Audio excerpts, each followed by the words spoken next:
पुरी का जगन्नाथ मंदिर ये सिर्फ एक पूजा की जगह नहीं है, बल्कि एक ऐसा केंद्र है आस्था और कह सकते हैं विरोधाभास का, जहां विज्ञान के नियम भी एक बार को सोचने पर मजबूर हो जाते हैं। तो चलिए आज इसी रहस्यमयी दुनिया की गहराइयों में उतरते हैं। सोचिए, एक झंडा जो हवा के ठीक उल्टा लहराता है, एक गुंबद जिसकी कभी परछाई ही नहीं बनती, और एक समंदर जो मंदिर के दरवाजे पर आके एकदम खामोश हो जाता है। ये कुछ ऐसे रहस्य हैं जो सदियों से भक्तों और वैज्ञानिकों दोनों को हैरान करते आए हैं। चलिए आज इन्हीं रहस्यों से पर्दा उठाते हैं।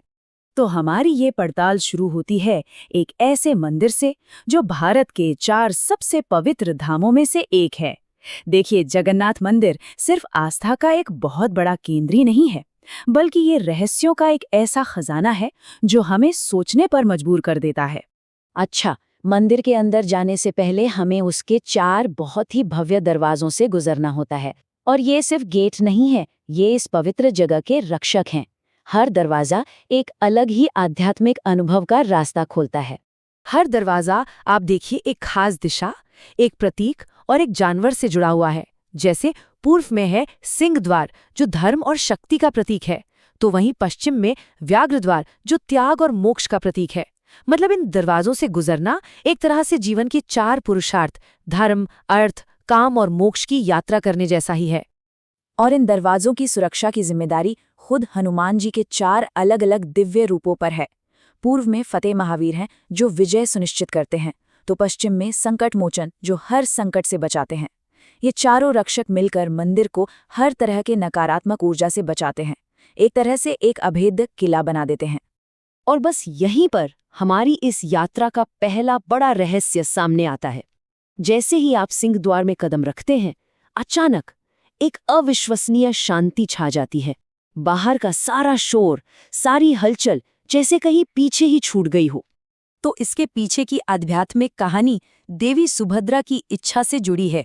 ऐसा माना जाता है कि उन्होंने इस पवित्र जगह के अंदर पूरी तरह से शांति की कामना की थी, और बस उनकी इसी इच्छा से समंदर की लहरों का शोर भी थम जाता है।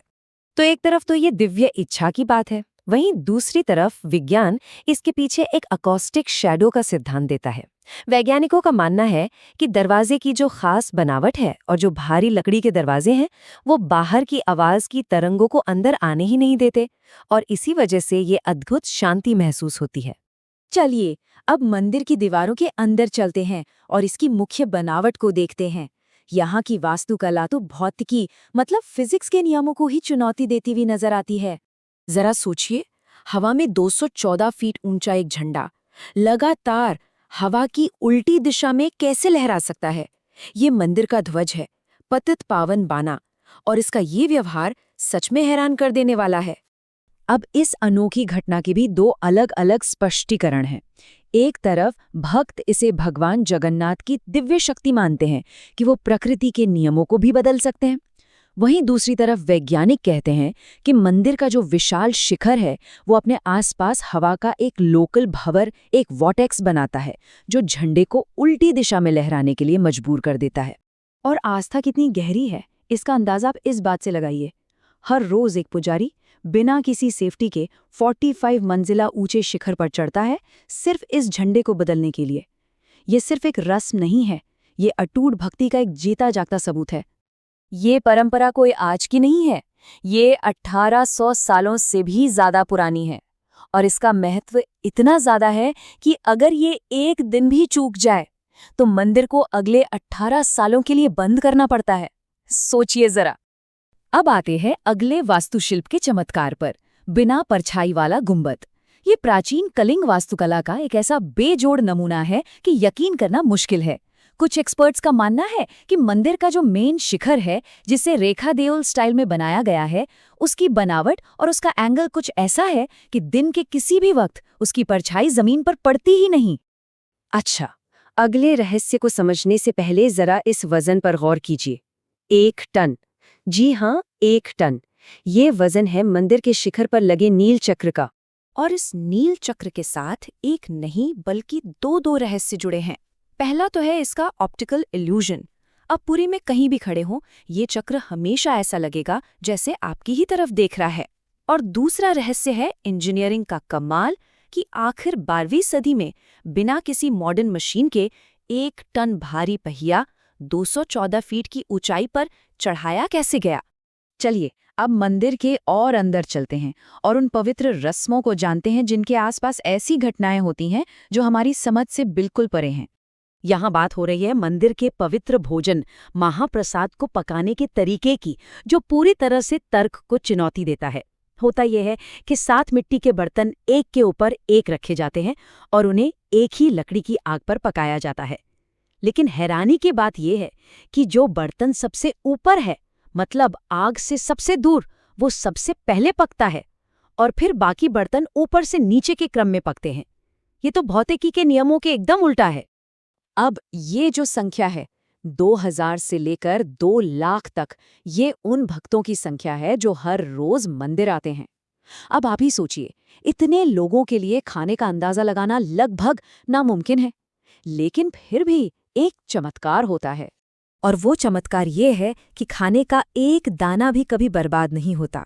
मंदिर की रसोई में बना महाप्रसाद हमेशा उतना ही होता है जितनी जरूरत होती है, न एक दाना ज्यादा न एक दाना कम। अब हम बात करते हैं नवकलेवर की। ये एक बहुत ही दुर्लभ और गहरा अनुष्ठान है जो हर 12 से 19 साल में एक बार होता है। इसमें देवताओं की लकड़ी की मूर्तियों को बदला जाता है और एक रहस्यमयी जीवन शक्ति, जिसे ब्रह्म पदार्थ कहते हैं, उसे पुरानी मूर्ति से नहीं में स्थापित किया जाता है। और ये जो ब्रह्म पदार्थ को बदलने की प्रक्रिया है, ये पूरी तरह से गुप्त रखी जाती है।